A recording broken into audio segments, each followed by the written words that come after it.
ตามบ้านจ่องมั่นคงไม่หวั่นไหวเพราะมีฐานที่แน่นหนามั่นคงศีลก็เหมือนกันนะปออกไม่ออกเอาต่อไปไวยปรัตนะไตรนอกอรหังสัมมาสัมพุทโธภควาพระผู้มีพระภาคเจ้าเป็นพระอรหันต์ดับเพลิงกิเลสเพลิงทุกข์สิ้นเชิงตรัสรู้ชอบได้โดยพระองค์เองพุทธังภควันตังอภิวาเทมิข้าพเจ้าอภิวาทพระผู้มีพระภาคเจ้าผู้รู้ผู้ตื่นผู้เบิกบานกราบพระพุทธสวากขาโตภควตาธัมโมพระธรรมเป็นธรรมที่พระผู้มีพระภาคเจ้าตรัสไว้ดีแล้วธัมมังนัมสสามิข้าพเจ้านมัสการพระธรรมกราบพระธรรมสุปฏิปันโนภควโตสาวกสังโฆพระสงฆ์สาวกของพระผู้มีพระภาคเจ้าปฏิบัติดีแล้วสังฆังนัมมามิข้าพเจ้านอบน้อมพระสงฆ์กราบพระสงฆ์นะโมตัสสะภะคะวะโตอะระหะโตสัมมาสัมพุทธัสสะนะโมตัสสะภะคะวะโตอะระหะโตสัมมาสัมพุทธัสสะนะโมตัสสะภะคะวะโตอะระหะโตสัมมาสัมพุทธัสสะพุทธังสรณังคัจฉามิธัมมังสรณังคัจฉามิสังฆังสรณังคัจฉามิตุติยัมปิพุทธังสรณังคัจฉามิตุติยัมปิธัมมังสรณังคัจฉามิตุติยัมปิสังฆังสรณังคัจฉามิตติยัมปิพุทธังสรณังคัจฉามิตติยัมปิธัมมังสรณังคัจฉามิตติยัมปิสังฆังสรณังคัจฉามิปานาติปาตาเวระมณีสิกขาปัตตังสมาธิญามิอะตินนาตานาเวระมณีสิกขาปัตตังสมาธิญามิกาเมสุมิจฉาจาราเวระมณีสิกขาปัตตังสมาธิญามิมุสาวาทาเวระมณีสิกขาปัตตังสมาธิญามิสุราเมรยมัจจปมาทฐานาเวระมณีสิกขาปัตตังสมาธิญามิอิมานิปัญจสิกขาปัฏฐานิสีเลนะสุขติยันติสีเลนะโภคสัมปทาสีเลนะนิพุตติยันติตัสมาสีลังวิโสทะเยเอานอบน้อมแก่พระผู้มีพระภาคเจ้าพระองค์นั้นซึ่งเป็นผู้ไกลจากกิเลสตรัสรู้ชอบได้โดยพระองค์เองเอาก็เอาพระพุทธเจ้าพระธรรมเจ้าพระสังฆเจ้าเป็นสรณะที่พึ่งแม้แต่ครั้งแรกครั้งที่สองและครั้งที่สาม ศีลสิกขาบทข้อที่หนึ่งห้ามมือฆ่าสัตว์ตัดชีวิตข้อที่สองห้ามมือลักมือจกมือโลภมือโกงข้อที่สามห้ามมือประพฤติผิดในกามล่วงเกินสามีภรรยาของคนอื่นข้อที่สี่ห้ามมือจุมือล่ายมือเท็จมือยามือที่สินนินทาไผข้อที่ห้าห้ามดื่มสุราและเมลัยของมึนเมาสิ่งเสพติดทุกชนิดศีลทั้งห้าข้อนี้ถ้าญาติโยมรักษาก็จะถึงความสุขถึงโลกนี้สุขโลกหน้ามีโภคทรัพย์สมบัติมนุษย์สมบัติสวรรค์สมบัติแล้วก็จะนิพพานเราต้องมีสติสัมปชัญญะนึกเสมอว่าศีลของเรานี้บริสุทธิ์ก็มันขาดตกบกพร่องมันด่างมันพร้อยไปกับศีลข้อไหนญาติโยมเมื่อเราพิจารณาอย่างนี้ชื่อว่าเราประมาทเราต้องทำใจให้บริสุทธิ์อยู่ตลอดเวลาต่อไปนี้เอามาไหว้พระยมปอต้องสวดมนต์สวดมนต์นั่นว่าบทสวดมนต์ด้วยกันเนอะอิติปิโส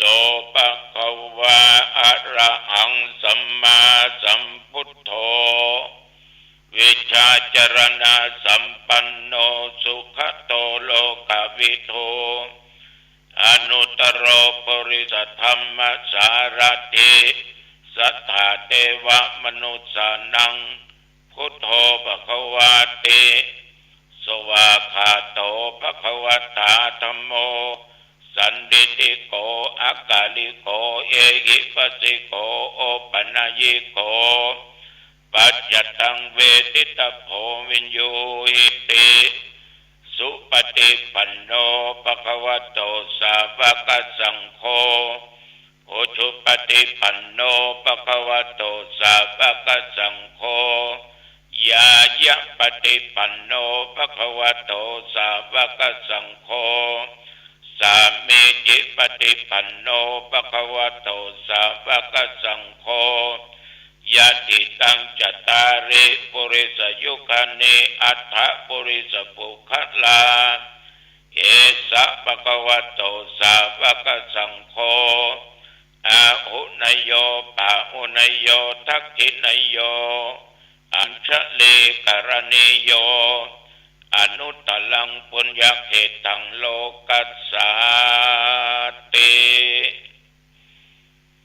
ยะโตหังภะคินิอาลิยายะจาติยาชาโตนาปิชานามิสัญจิจาปานังเทปิตาวโรเปตาเตนะสัจเจนะโสติเตโหตุโสติคัพพสะโพชังโคสันติสังฆาโตธัมมานังวิจโยตถาวิริยัมปิติปัสสติโพชังคาจัตถาปะเรสัมมาทุเอกโพชังคาสัตเตเตสัพพทัสสินามุนินาสัมมาทัคขตาภาวิตาภาอุลิกตาสังวัตตันติอภิญญายานิพพานายาจะโพธิยาเอเตนะสัจจวัชเชนะโสธิเตโอโตสัพพทาเอกัสสมิงสัมมะเยนะโทโมคคัลลานันจักกัสสปังคิลาเนตุกิเตติสวาโพชังเคสัตตะเทสัญญิเตจะตังอภินันติตวาโรคามุตตินสุตังคะเนเอเตนะสัจจวัชเชนะ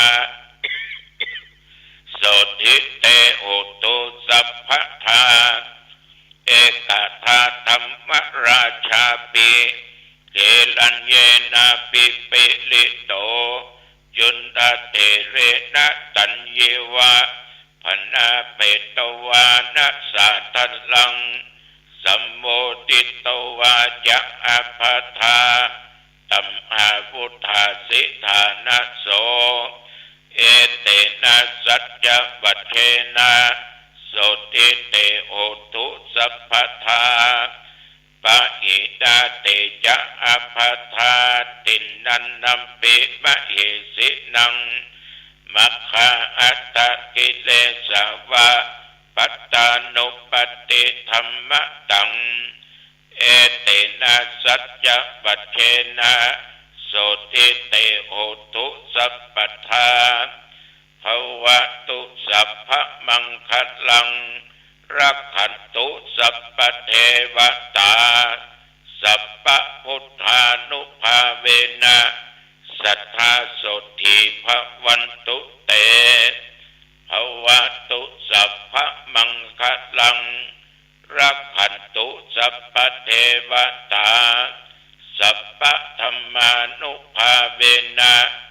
สัทธาโสติภวันตุเตภวตุสัพพมังคลังรักขันตุสัพพเทวตาสัพพสังฆานุภาเวนะสัทธาโสติภวันตุเตโดยเดชแห่งพุทธมนต์และสัจจะขอถวายพระพรชัยมงคลแด่สมเด็จพระเจ้าลูกเธอเจ้าฟ้าพัชรกิติยาภาขอให้พระองค์ท่านนั้นได้ทรงหายจากอาการพระประชวรการเจ็บไข้ได้ป่วยเมื่อยล้าขอพระองค์จงมี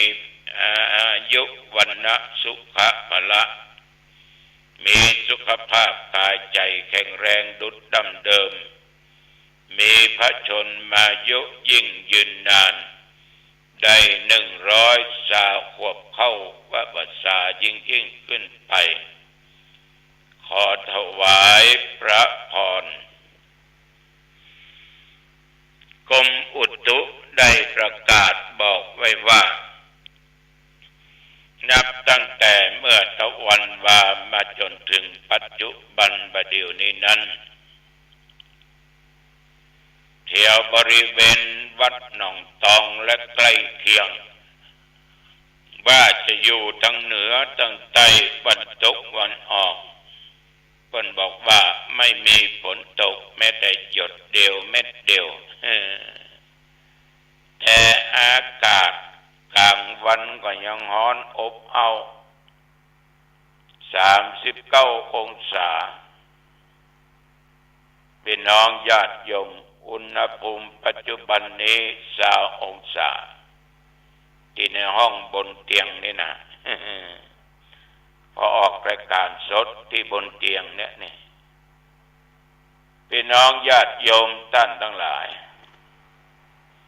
ก็ว่านี่กินข้าวง่ายแล้วตุเจ้าก็ไปไหนเนาะแต่ว่าใกล้จะเที่ยงแล้วก็ออกไปพอที่นอกเวรกรรมที่ศึกษาธรรมปฏิบัติธรรมเบกมากระฉันเข้ามื้อเพลนคือกินข้าวตอนอิ่มหนำสำราญดีแล้วบ่ายโมงครึ่งก็ได้นำขวดตาลขึ้นไว้บนหลังรถเดี๋ยวก็เดินทางไปที่วัดไปที่โรงพยาบาลของสงฆ์โรงพยาบาลมหาราชจังหวัดเชียงใหม่เพราะว่านัดกับคณะสงฆ์อำเภอหางดงและญาติโยมพบปะกันที่นั่นอย่างใดก็ตามแต่ว่านี่ต้องขออนุโมทนาต่อสาธุเจ้าทุกตำบลเนอะทุกตำบลถึงบางตำบลบ่ได้ไปก็คงจะติดภารกิจหรือบ่สบายแต่ว่าคณะสงฆ์พากันไปนักพากันไปหลายขอบใจต่อคณะศรัทธาญาติโยมทุกท่านที่ไปร่วมกินร่วมทานงานปอยหลวง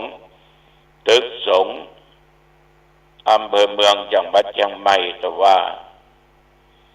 ขอบใจนักขอบใจหลายๆครูบาน้อยหลวงพ่อนะวัดศาลาและสาธุเจ้าเลขาที่ได้นำคณะสถาวัดศาลาไปพากันไปนัก4 ลำรถมีตึงกองตึงนงตึงถงมีตึงจ้างฟ้อนเล็บขอบใจต่อแม่ออกคนฮ้อนก็ฮ้อนฟ้อนก็ดีฟ้อนขอบใจบาศกบาสิกาตากันไปนักตากันไปหลายตากันไปกินไปทานปล่อยหลวงตึกส่งตัวว่านี่ญาติโยมท่านทั้งหลายเมื่อถึงเวลาก็ตั้งขบวนแห่เข้าไปเพื่อส่งกับเป็นปล่อยหลวงเนาะจนว่าบางท่านบางคนนี่ก็บ่นว่าฮ้อนแม่นฮ้อนแต่ทุกเจ้าเขาสัพพโทนมากลางเนี่ยแค่น้อย ไปถึงที่ประลัมพิธีก็เลยหยุดกันเข้าไปไหว้พระแล้วก็ฮับปอนหลังจากที่เกณฑ์วัตถุปัจจัยทายธรรมโภชนะอาหารของกินของทานแต่ว่ายอดของคณะสงฆ์อำเภอหางดงและศรัทธาได้อยู่150,000 บาท150,000ตุลุงฐานะที่เจ้าเป็นเจ้านะขหอมไป13,000ของบุญนั่นก็เป็นแต่ละวัดละ1,000 2,000มี3,000มี1,000 4,000มีศรัทธาก็หอมกับคนร้อยนะแต่ว่านี่ก็ไปกินไปตามกันหลายวัดกันไปที่หั่นก็พระท่านเจ้าคุณสิงห์พระเทพสิงหวราจารย์รองจังหวัดเชียงใหม่เจ้าคุณสุวรรณเมธีวัดพระธาตุจำตองรองจังหวัดเชียงใหม่แล้วก็พระท่านเจ้าคุณวัดศรีสุดาเจ้าคุณวิมลนั่นน่ะเป็นเจ้าปอนดาวาพระนายแพทย์ยมหมอเขาหลังจากเกณฑ์รับพรแล้วยมหมอก็ถามว่าโอ้หลวงพ่อสุขภาพเป็นไงครับ90 คะแนน 90% เนาะ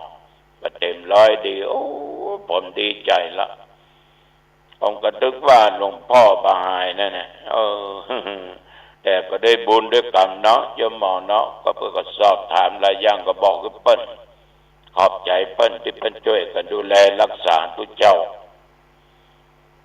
อยู่หั่นพอสมควรแก่เวลาก็เลยกลับนะก็เลยกลับศรัทธาแต่ละวัดก็กลับวัดไผวัดมันเอาไปดูบรรยากาศก็เป็นที่อบอุ่นนะเป็นที่ม่วนที่งั้นเจ้าหน้าที่ว่าไม่หญิงผู้ชายปกติก้องร้องลำทำเพลงมีตึงฟ้อนเล็บก็มีต้อนรับของวัดดูแล้วมันก็เป็นบรรยากาศที่มีความสุขใจเพราะว่าเข้าไปหั่นมันเป็นกันเองหมดเป็นน้ำหนึ่งใจเดียวกันฉะนั้นตะวันนี้ไปปล่อยหลวงตึกสงฆ์ที่โรงพยาบาลส่วนดอกเลยมหาราชต้องขอบใจต่อทุกตนทุกองค์และญาติโยมทุกท่านการสำคัญก็คณะสถาวัดศาลาศาลาตำบลน้ำแพร่ป้นไปช่วยนักช่วยหลาย10 คนขอบคุณนักขอบคุณญาติโยมทั่วจังหวัดป่อออกแม่ออกที่ไปกินไปทานร่วมกันมากน้อยไม่สำคัญที่ความที่เรามีจิตมีใจสมัครสมานสามัคคีร่วมกันเป็นน้ำหนึ่งใจเดียวกันกินทานร่วมกันมันม่วนถ้าพระมหาเทพพระมาลัยมีเนาะมาหูมาหันมาส่องดูหมู่นี้เปิ้นประมาทเฮ้ยเปิ้นกินทานเปิ้นรักษาศีลเปิ้นเอาธรรมะเป็นที่จังที่เปิ้ง เขาตายไปปนไปสู่สุคติปนไปเกิดบนเทวโลกพรหมโลกปนจะได้ขึ้นไปไหว้พระมหาธาตุเกศแก้วจุฬามณี ดังที่เล่าว่าพระมาลัยเนี่ยไปสวรรค์ไปพบไปปะไปกราบไปไหว้สนทนากับพระศิริยะเมตไตรนะเดี๋ยวก็ได้ไปกราบไปไหว้พระธาตุเกศแก้วจุฬามณีจำลองก็มีหลายที่โลกหนองตองกับพระธาตุเกศแก้วจุฬามณีเป็นพระธาตุปีเกิดของคนวันเสาร์คนปีจอแต่ว่ามันซื้อนี่แม่จันทร์ฟองจิ๋วแก้วคุณเชิดพงษ์จิ๋วแก้วครอบครัวมีภรรยาลูกเต้าลูกกับคุณเชิดพงษ์เกิดปีจอก็ไปไหว้พระธาตุตาลเตียนนะอันนี้ก็ต้องขออนุโมทนาขอบใจอนุโมทนาต่อแม่ออกก็ออกที่ไปจากขามหลวงกับขุนหวานนำอาหารมื้อเพลนไปถวายแก่พระสงฆ์องค์เน้นที่วัดกำแพงงามจำนวน235รูปไปเลี้ยงถวายละถามเน้นเป็นทำอาหารเนี่ยมาเลี้ยงเน้นก็ตอบว่าผัดกะเพราอร่อยไหมเน้นก็ว่าล้ำขนาดตุลุงเขาได้ยินก็ชื่นอกชื่นใจไปปอเลี้ยงไอติมแถมน้ำดื่มแถมเป็นน้ำผลไม้น้ำหวานเลี้ยงพระเน้นเป็นที่ชื่นมื่นเป็นที่สุขใจของสามเณรของพระเจ้าขอบใจนักก็ออกไปออกไปจะเลี้ยงก็แจ้งไว้ที่ธรรมาภาพต้องการเลี้ยงพระเจ้าพระเนร235รูปนี่จึงขอเจริญพรไว้เขาจะยะอย่างก็ยะเมื่อเขามีชีวิตเนี่ยทำคุณงามความดีไว้อย่างถ้าเขาใกล้จะหมดลมหายใจนะที่มันได้ทำอย่างเขาเดี๋ยวเขาก็ไปเตือนสติพุทโธนะโมสังโฆขึ้นหากว่ากินก็ตานขึ้นหาศีลธรรมบางครั้งมันก็อาจจะสายไปถ้าเขาได้ทำดีมันก็ขึ้นได้ยากมีสติได้ดีเขาบอกเคยว่านี่มันต้องยากท่องพุทโธธัมโมสังโฆจำข้ามีไหนคล้องข้ามีไหนเนี่ยก็มันขึ้นเบ็ดกล่องข้ามีไหนไปจมเบ็ดอย่างเดียวฉะนั้นญาติโยมเมื่อเขามีชีวิตอยู่อย่างเงี้ยก็ควรรีบทำเนี่ยเหมือนเขาก็ถึงตายแล้วก่อนให้ตายไปเนี่ยซากศพมันก็เหม็นแต่ยุคปัจจุบันก็ฉีดยาน้ำแข็งทับน้ำแข็งนี่ทับเข้าไปมันก็มีกลิ่นอยู่นะมีกลิ่นอยู่แต่ดีญาติโยมเขาจะเหม็นก่อนเมื่อบัดตายแล้วจะเหม็นเนี่ยครับเขามีชีวิตจะทำความชั่วทั้งกายวาจาใจมันต้องเหม็นนั่นหรอกเขาเล่าคนก็เศร้าตายไปก็ซ้ำเหม็นอย่างขนาดนักถึงใจมันได้ตายไปก็หึ่งหอมมีชีวิตก็หึ่งหอมอย่างเขามีศีลมีธรรมมันขินมันตานฟังเทศน์ฟังธรรมรักษาศีลเจริญเมตตาภาวนาคนทั้งหลายปกปะเขาก็อยากจะเข้าใกล้อยากจะกราบอยากจะไหว้เพราะกลิ่นมันหอมกลิ่นศีลกลิ่นธรรมอย่างครูบาเจ้าศีลธรรมนั่นน่ะตายไปแล้วกลิ่นก็ยังหอมอยู่เหมือนครูบาอาจารย์ครูบาเจ้าศรีวิชัยเนี่ยกลิ่นหอมตายไปได้จัดมึนละเอียดแต่ว่าหลวงพ่อเปิ้นได้บอกไว้ว่าถ้าหากว่าตายเนี่ยก็ถ้าตายแล้วบ่เน่าบ่เหม็นนี่นะ มี4 กรรมคือจิเจรุนิจิเจรุนิคือจะต้องกึดไว้ก่อนมันจะตายแล้วมันกึดบ่ได้จิเจรุนิจิก็ห้ามจิตจะไปทำความชั่วจะไปลุ่มไปหลงใน3 โลกเจห้ามอารมณ์จิตจะไปคิดจะไปฟุ้งซ่านไปตามอารมณ์ต่างๆ ได้หลงในรูปในร่างกายของเขากายของคนอื่นนี่จิตตั้งมั่นไว้ในพระนิพพานเพิ่นว่าจะรักษาอย่างสรีระร่างกายบ่ให้เหม็นเน่าแต่ก็ยังว่าญาติโยมความดีเท่าอันที่มันบ่เน่าความชั่วมันเน่าไปเท่าตายอันนี้ตุเจ้าก็ขอฝากไว้กับญาติกับโยมเด้อวันนี้ที่วัดตำหนักธรรมนิมิตรบ้านอ้อยตำบลทรายแม่ริมเพิ่นจัดงานส่งน้ำประทาตมี2 วันวันที่13วันที่14วันพวกนี้ตุลุงอย่าไปเนอะที่วัดบ้านอ้อยวัดตำหนักธรรมนิมิตรตำบลทรายอำเภอแม่ริมก็เป็นวัดเป็นบ้านถิ่นกำเนิด6ฝั่งที่หั่นนะพวกจะขึ้นไป